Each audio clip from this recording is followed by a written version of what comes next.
ಕಷ್ಟಪಟ್ಟು ಕೆಲಸ ಮಾಡಿದ್ದರಿಂದಲೇ ಕೆಲವರು ಅಸಾಮಾನ್ಯ ನಟರಾಗುತ್ತಾರೆ. ಒಂದು ಗುರಿಯೊಂದಿಗೆ ಮುನ್ನಡೆದು IAS ಪರೀಕ್ಷೆಯಲ್ಲಿ ಉತ್ತೀರ್ಣರಾದವರು ಇದ್ದಾರೆ. ಒಂದೇ ಕ್ರೀಡೆಯ ಮೇಲೆ ಮನಸ್ಸು ಕೇಂದ್ರೀಕರಿಸಿದ್ದರಿಂದ ಒಲಿಂಪಿಕ್ ಅಂತಹ ಕ್ರೀಡಾಕೂಟಗಳಲ್ಲಿ ಹಲವಾರು ಪದಕಗಳನ್ನು ಗೆದ್ದವರು ಇದ್ದಾರೆ. ಅಗತ್ಯವಿರುವವರಿಗೆ ಸೇವೆ ಸಲ್ಲಿಸುವಲ್ಲಿ ನಿರತರಾಗಿ ಮದರ್ ತೆರೇಸಾ ಸಾಧಕರು ಎನಿಸಿಕೊಂಡರು. ಬದಲಾವಣೆ ಜಗತ್ತಿನ ನಿಯಮ. ಬದಲಾದ ಜಗತ್ತಿನೊಂದಿಗೆ ಬದಲಾಗದ ವಿಶೇಷ ಗುಣಗಳನ್ನು ಪಾಲನೆ ಮಾಡಿದರೆ ನಾವು ಖಂಡಿತ ಉನ್ನತ ವ್ಯಕ್ತಿಗಳಾಗಿ ಬದಲಾಗಲು ಯಾವುದೇ ಅಡ್ಡಿಯಿಲ್ಲ. ನೀವು ಆರಿಸಿಕೊಂಡ ದಾರಿಯಲ್ಲಿ ಸಾಗಿ ಸಾಧಕರಾದರೆ ಮತ್ತೊಬ್ಬರು ಮತ್ತೊಂದು ಯಶಸ್ಸಿನ ದಾರಿಯಲ್ಲಿ ಸಾಗಿ ಸಾಧಕರಾಗುತ್ತಾರೆ. ದೃಢ ನಿರ್ಧಾರದಿಂದ ಮುನ್ನಡೆಯುವ ವ್ಯಕ್ತಿಗೆ ಹಲವಾರು ಅಡ್ಡಿ ಆತಂಕಗಳು ಎದುರಾಗಬಹುದು. ಅಂತಹ ಸನ್ನಿವೇಶದಲ್ಲಿ ಈ 6 ವಿಶೇಷ ಗುಣಗಳನ್ನು ಪಾಲಿಸಿಕೊಂಡು ಬಂದಲ್ಲಿ ಗೆಲುವಿಗೆ ಯಾವುದೇ ರೀತಿಯ ಅಡಚಣೆ ಉಂಟಾಗುವುದಿಲ್ಲ. ಕಷ್ಟಪಟ್ಟರೆ ಸುಖ. ಒಂದು ಊರಿನಲ್ಲಿ ರಾಮ ಮತ್ತು ಭೀಮ ಎಂಬ ಸಹೋದರರಿದ್ದರು. ಅವರು ನೌಕರಿಯನ್ನು ಆರಿಸಿಕೊಂಡು ಮತ್ತೊಂದು ಊರಿಗೆ ಹೋದರು. ಅಲ್ಲೊಬ್ಬ ರೈತ ಸಹೋದರರಿಗೆ ಕೆಲಸ ಕೊಡಲು ಒಪ್ಪಿದ. ಇಬ್ಬರಿಗೂ ತಲಾ ಒಂದೊಂದು ಬಿದಿರಿನ ಬುಟ್ಟಿ ಕೊಟ್ಟ. ಪಕ್ಕದ ಬಾವಿಯಿಂದ ಬುಟ್ಟಿಯಲ್ಲಿ ನೀರು ತುಂಬಿಸಿಕೊಂಡು ಬನ್ನಿ ಎಂದು ತಾಕೀತು ಮಾಡಿದ. ಇಬ್ಬರಲ್ಲಿ ತಮ್ಮನಾದವನು ಬುಟ್ಟಿಯಲ್ಲಿ ನೀರು ತುಂಬಲು ಸಾಧ್ಯವಿಲ್ಲ ಎಂದು ಭಾವಿಸಿ ಬುಟ್ಟಿ ಪಕ್ಕಕ್ಕಿಟ್ಟು ನಿದ್ರೆ ಮಾಡಿದ. ಅಣ್ಣ ಮಾತ್ರ ಬುಟ್ಟಿ ತೆಗೆದುಕೊಂಡು ನೀರು ತರಲು ಪ್ರಯತ್ನಿಸುತ್ತಲೇ ಇದ್ದ. ಸಂಜೆ ವೇಳೆಗೆ ನೋಡಿದರೆ ಒಂದು ಆಶ್ಚರ್ಯ ಕಾದಿತು. ಅವನ ಬುಟ್ಟಿಯಲ್ಲಿ ಹಲವಾರು ಚಿನ್ನದ ನಾಣ್ಯಗಳು ಕಂಡುಬಂದವು. ಅದನ್ನು ನೋಡಿದ ರೈತ ಅವನಿಗೆ ನೌಕರಿ ಕೊಟ್ಟ. ಕಷ್ಟಪಟ್ಟು ಕೆಲಸ ಮಾಡಿದರೆ ಖಂಡಿತ ಫಲ ದೊರೆಯುತ್ತದೆ ಎಂಬುದು ಈ ಕಥೆಯ ನೀತಿ. ಬಡತನದ ಬೇಗುದಿಯನ್ನು ಅನುಭವಿಸುತ್ತಿದ್ದ ಯುವಕನೊಬ್ಬನಿಗೆ ಒಂದು ಪತ್ರಿಕಾ ಕಚೇರಿಯಲ್ಲಿ ಕೆಲಸ ಸಿಕ್ಕಿತು. ಆದರೆ ಅದು ದಿನಗೂಲಿ ಕೆಲಸ. ಒಂದು ದಿನ ಕೆಲಸಕ್ಕೆ ಗೈರಾದರೂ ವೇತನ ಕಡಿತವಾಗುತ್ತದೆ ಎಂದು ಅಧಿಕಾರಿಗಳು ಹೇಳಿದರು. ಒಂದು ದಿನ ರಜೆ ತೆಗೆದುಕೊಂಡು ಹಣ ಏಕೆ ಕಳೆದುಕೊಳ್ಳಬೇಕು ಎಂದು ಭಾವಿಸಿದ ಯುವಕ ಎಷ್ಟೇ ಕಷ್ಟವಾದರೂ ಅನಾರೋಗ್ಯದಿಂದ ಬಳಲುತ್ತಿದ್ದರೂ ವಾರದ ರಜೆಯನ್ನು ಸಹ ತೆಗೆದುಕೊಳ್ಳದ 6 ತಿಂಗಳ ಕಾಲ ಕೆಲಸಕ್ಕೆ ಹಾಜರಾದ. ಅವನ ಕಾರ್ಯದಕ್ಷತೆಯನ್ನು ಪರಿಶೀಲಿಸಿದ ಅಧಿಕಾರಿಗಳು ಆತನ ಕೆಲಸವನ್ನು ಕಾಯಂಗೊಳಿಸಿದರು. ಉಲ್ಲಾಸಭರಿತ ಕೆಲಸ ಮಾಡಿ. ಉಲ್ಲಾಸಭರಿತ ಕೆಲಸ ಎಂದರೆ ಅದನ್ನು ಮತ್ತೊಂದು ರೀತಿ ಅರ್ಥೈಸಿಕೊಳ್ಳಬಹುದು. ಆಸ್ಪತ್ರೆಯಲ್ಲಿ ರೋಗಿಗಳಿಗೆ ಸೇವೆ ಸಲ್ಲಿಸುವ ವೈದ್ಯರು ಹಾಗೂ ನರ್ಸುಗಳನ್ನು ರೋಗಿಗಳ ಆಶೋತ್ತರಗಳನ್ನು ಈಡೇರಿಸುವವರು ಎಂದು ಹೇಳಲು ಅಡ್ಡಿಯಿಲ್ಲ. ಅವರು ಮಾಡುವ ಕೆಲಸಕ್ಕೆ ವೇತನ ಪಡೆದರೂ ಅವರಲ್ಲಿ ಅಗತ್ಯವಿರುವವರಿಗೆ ಸೇವೆ ಮಾಡಿದ ತೃಪ್ತಿ ಇರುತ್ತದೆ. ಯಶಸ್ವಿ ಉದ್ಯಮಿಯೊಬ್ಬರನ್ನು ಕಷ್ಟಪಟ್ಟು ಕೆಲಸ ಮಾಡಿ ಉನ್ನತ ಸ್ಥಾನವನ್ನು ತಲುಪಿದ್ದೀರಿ ಎಂದು ಅವರ ಗೆಳೆಯ ಹೇಳಿದನಂತೆ.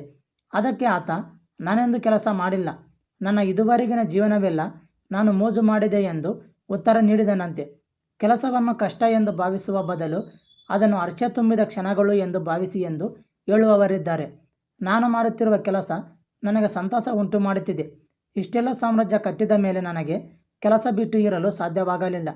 ಕೆಲಸಕ್ಕೆ ಗುಡ್ ಬೈ ಹೇಳುವುದು ಎಂದರೆ ಸಂತಸವನ್ನು ದೂರ ಮಾಡುವುದು ಎಂದರ್ಥ ಎಂದು ಒಂದು ಸಂದರ್ಭದಲ್ಲಿ ಮೈಕ್ರೋಸಾಫ್ಟ್ ಸಂಸ್ಥಾಪಕ ಬಿಲ್ ಗೇಟ್ಸ್ ಹೇಳಿದ್ದಾರೆ. ಸುಲಭವಾಗಿ ನಿಮ್ಮದಾಗದ ಯಶಸ್ಸು. ಯಶಸ್ಸು ಸುಲಭವಾಗಿ ಬಂದು ನಮ್ಮ ಮಡಿಲಿಗೆ ಬೀಳುತ್ತದೆ ಎಂದು ಕೆಲವರು ಭಾವಿಸುತ್ತಾರೆ. ಸಾಧಕರ ಯಶೋಗಾಥೆಗಳನ್ನು ಅವಲೋಕಿಸಿದರೆ ಅವರು ಬಹಳಷ್ಟು ಶ್ರಮಿಸಿದ್ದರಿಂದ ಆ ಸ್ಥಾನಕ್ಕೆ ತಲುಪಿರುವುದು ನಮ್ಮ ಅರಿವಿಗೆ ಬರುತ್ತದೆ. ಕಷ್ಟಪಟ್ಟು ದುಡಿದರೆ ಯಶಸ್ಸು ನಮ್ಮದಾಗುತ್ತದೆ ಎಂದು ಅರ್ಥ ಮಾಡಿಕೊಳ್ಳದ ಕೆಲವರು ನಾವು ಅದ್ಭುತ ವ್ಯಕ್ತಿಗಳಾಗಿದ್ದರಿಂದ ನಮಗೆ ಯಶಸ್ಸು ಲಭಿಸುತ್ತದೆ ಎಂದು ಭಾವಿಸುತ್ತಾರೆ. ಚಲನಚಿತ್ರಗಳ ನಿರ್ಮಾಣ ಅತ್ಯಂತ ಸುಲಭದ ಕೆಲಸ ಎಂದು ಭಾವಿಸುವುದುಂಟು. ಆದರೆ ಒಂದು ಸಿನಿಮಾ ಸ್ಕ್ರಿಪ್ಟ್ ಸಿದ್ಧಗೊಳಿಸಲು ವರ್ಷಗಟ್ಟಲೆ ಕೆಲಸ ಮಾಡಿದವರಿದ್ದಾರೆ. ತನ್ನ ಕಲ್ಪನೆಯಂತೆ ಚಿತ್ರದ ಸನ್ನಿವೇಶಗಳು ಮೂಡಿಬರಬೇಕು ಎಂದು ಬಯಸುತ್ತಿದ್ದ ಕರ್ನಾಟಕದ ಪ್ರಖ್ಯಾತ ನಿರ್ದೇಶಕ ಪುಟ್ಟಣ್ಣ ಕಣಗಾಲ್ ಅವರು ಹಲವಾರು ದಿನಗಳು ಕಲಾವಿದರಿಗೆ ಅಭಿನಯದ ಬಗ್ಗೆ ಹೇಳಿಕೊಡುತ್ತಿದ್ದರಂತೆ. ಕಲಾವಿದರನ್ನು ತಿದ್ದಿ ತೀಡಿ ಬೆಳೆಸುತ್ತಿದ್ದರು ಎಂದು ಪುಟ್ಟಣ್ಣ ಅವರ ಶ್ರಮದ ಬಗ್ಗೆ ಅವರ ಗಡಿಯಲ್ಲಿ ಪಳಗಿದ ಹಲವಾರು ಚಲನಚಿತ್ರ ಕಲಾವಿದರು ಹೇಳುತ್ತಾರೆ. ನಾವು ಜೀವನದಲ್ಲಿ ಏನಾದರೂ ಸಾಧನೆ ಮಾಡಬೇಕು ಎಂದು ಬಯಸಿದರೆ ಖಂಡಿತ ಹೆಚ್ಚುವರಿಯಾಗಿ ಕೆಲಸ ನಿರ್ವಹಿಸಲೇಬೇಕಾಗುತ್ತದೆ. ನ್ಯೂಯಾರ್ಕ್ ಸಿಟಿ ಮೇಯರ್ ಆಗಿದ್ದ ರುಡಾಲ್ಫ್ ಗಿುಲಿಯನಿ ಎಂಬುವರು ಸುಮಾರು 8 ವರ್ಷಗಳಲ್ಲಿ ಒಂದೇ ಒಂದು ದಿನ, ಅದು ಅನಾರೋಗ್ಯದ ಕಾರಣದಿಂದ ರಜೆ ತೆಗೆದುಕೊಂಡಿದ್ದರು. ಸಾಧಕರೆಲ್ಲರೂ ವಿಶ್ರಾಂತಿ ಪಡೆಯದೆ ಕಾರ್ಯನಿರ್ವಹಿಸುತ್ತಾರೆ ಎಂದು ಹೇಳುವಂತಿಲ್ಲ. ತಮಗೆ ಯಶಸ್ಸಿನ ಶಿಖರ ಏರುವ ಉಪಾಯ ಹೊಳೆಯುವವರೆಗೆ ದಿನಕ್ಕೆ 8 ಗಂಟೆ ಕೆಲಸ ಮಾಡುವ ಅವರು ನಂತರ ಕೆಲಸ ಮಾಡುವ ನಿಯಮಿತ ಗಂಟೆಗಳ ಅವಧಿಯನ್ನು ಮರೆಯುತ್ತಾರೆ. ಕಠಿಣ ಶ್ರಮ ನಿಮ್ಮ ಕೈ ಬಿಡುವುದಿಲ್ಲ. ರಾತ್ರಿ ಹಗಲು ಕೆಲಸ ಮಾಡುತ್ತೀರಿ. ಈವರೆಗೆ ಹೇಳಿದ ಹಾಗೆ ಉಲ್ಲಾಸಭರಿತರಾಗಿ ಕೆಲಸ ನಿರ್ವಹಿಸುತ್ತೀರಿ. ಎಲ್ಲವೂ ಸರಿ. ಆದರೆ ಕಷ್ಟಪಟ್ಟು ಮಾಡುವ ಕೆಲಸದಿಂದ ಏನಾದರೂ ಪ್ರಯೋಜನ ದೊರೆಯುವುದೇ ಅಥವಾ ನಮ್ಮ ಶ್ರಮವೆಲ್ಲ ನದಿಯಲ್ಲಿ ಹುಣಸೆ ಹಣ್ಣು ಕಿವುಚಿದ ರೀತಿ ಆಗುವುದೇ ಎಂದು ಎಂದಿಗೂ ಚಿಂತಿಸಬೇಡಿ. ನಿಮ್ಮ ಎಲ್ಲ ಸಂದೇಹಗಳನ್ನು ಪಕ್ಕಕ್ಕಿಟ್ಟು ಮುನ್ನಡೆಯಿರಿ. ನಾನು ಈ ಕಠಿಣ ಶ್ರಮ ವಹಿಸಿದರೆ ಅದರಿಂದ ಪ್ರಯೋಜನವಾಗುವುದು ಖಚಿತ ಎಂಬ ಆತ್ಮವಿಶ್ವಾಸವಿರಬೇಕು. ಯಾವುದೋ ಕಾರಣಕ್ಕಾಗಿ ನೀವು ಮಾಡುತ್ತಿರುವ ವ್ಯಾಪಾರ ನೆಲಕಚ್ಚುತ್ತದೆ ಎಂದಿಟ್ಟುಕೊಳ್ಳೋಣ. ಅಂತಹ ಸನ್ನಿವೇಶದಲ್ಲಿ ವ್ಯಾಪಾರವನ್ನು ಸ್ಥಗಿತಗೊಳಿಸಿದರೆ ನೀವು ಹಾಕಿದ ಬಂಡವಾಳ ಮಣ್ಣು ಪಾಲಾಗುತ್ತದೆ.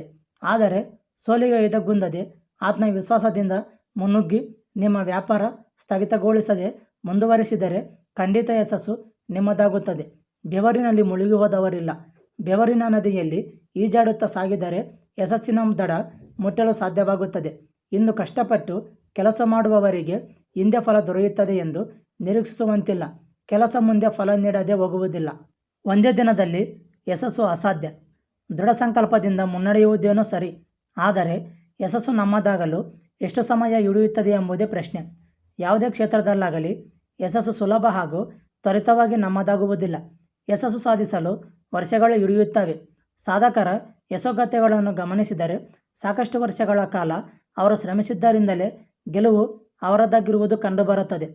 ಖ್ಯಾತ ನೃತ್ಯಗಾರ್ತಿಯಾಗಲು 10 ವರ್ಷ ಹಿಡಿಯಬಹುದು.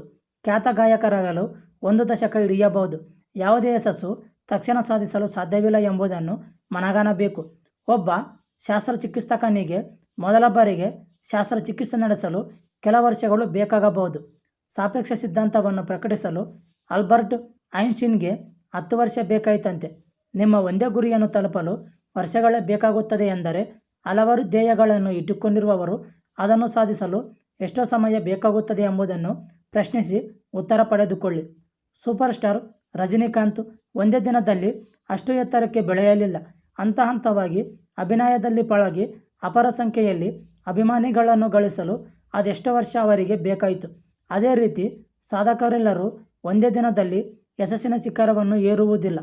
ಹಠಮಾರಿತನವು ಯಶಸ್ಸಿಗೆ ದಾರಿ. ಪ್ರತಿಷ್ಠೆಯ ಕೆಲ IT ಕಂಪನಿಗಳು ಮತ್ತು ವಾಣಿಜ್ಯೋದ್ಯಮಿಗಳು BBMPಗೆ ಕಟ್ಟಡ ಶುಲ್ಕ ಪಾವತಿಸಿರಲಿಲ್ಲ. ಬಾಕಿ ಶುಲ್ಕವೇ ಬಹುದೊಡ್ಡ ಮೊತ್ತವಾದಾಗ ಹಣಕಾಸು ಬಿಕ್ಕಟ್ಟಿನಿಂದ ಒದ್ದಾಡುತ್ತಿದ್ದ BBMP ಶುಲ್ಕ ಬಾಕಿ ಇರುವ ಸಂಸ್ಥೆಗಳ ಕಚೇರಿಗಳ ಮುಂದೆ ತಮಟೆ ಬಾರಿಸಲು ಶುರು ಮಾಡಿತು. ಕೆಲ ಸಮಯದ ನಂತರ ಆ ಸಂಸ್ಥೆಗಳು ಕಟ್ಟಡ ಶುಲ್ಕವನ್ನು ಪಾವತಿಸಿದ ಉದಾಹರಣೆಗಳಿವೆ. BBMPಯ ಹಠಮಾರಿತನದಿಂದ ಶುಲ್ಕ ವಸೂಲಿಯಾಯಿತು. ಒಬ್ಬ ವ್ಯಕ್ತಿ ತನ್ನ ಗೆಳೆಯನಿಂದ 10 ಲಕ್ಷ ರೂಪಾಯಿ ಸಾಲ ಪಡೆದ. ಹೇಳಿದ ದಿನಾಂಕಕ್ಕೆ ಹಣ ವಾಪಸ್ ಕೊಡದೆ ಒಡಪೆ ಮಾತುಗಳಿಂದ ಗೆಳೆಯನನ್ನು ಹಿಂದಕ್ಕೆ ಕಳುಹಿಸುತ್ತಿದ್ದ. ಇದನ್ನು ಸಹಿಸಲಾರದೆ ಗೆಳೆಯ ಆ ವ್ಯಕ್ತಿಯ ಮನೆ ಮುಂದೆ ಧರಣಿ ಕುಳಿತ. ತನ್ನ ಮರ್ಯಾದೆ ಬೀದಿ ಪಾಲಾಗುತ್ತದೆ ಹೆದರಿದ ಆ ವ್ಯಕ್ತಿ ಸಾಲ ತೀರಿಸಿದ. ಆದರೆ ಇಂತಹ ಹಠಮಾರಿತನ ಅಷ್ಟೇನೂ ಒಳ್ಳೆಯದಲ್ಲ ಎಂದು ಭಾವಿಸಿದರೂ ಅನಿವಾರ್ಯವಾಗಿ ಕೆಲವು ಸಂದರ್ಭಗಳಲ್ಲಿ ಇಂತಹ ಹಠಮಾರಿತನದಿಂದ ಪ್ರಯೋಜನವಾಗುತ್ತದೆ. ನೀವು ಯಶಸ್ಸಿನ ಶಿಖರವನ್ನೇರಲು ದೃಢ ನಿರ್ಧಾರದಿಂದ ಪಟ್ಟು ಹಿಡಿದು ಮುನ್ನಡೆಯಬೇಕಾದರೆ ಹಠಮಾರಿತನವು ನಿಮಗೆ ಸಹಕಾರಿಯಾಗುತ್ತದೆ ಎನ್ನುವುದನ್ನು ಮರೆಯಬೇಡಿ.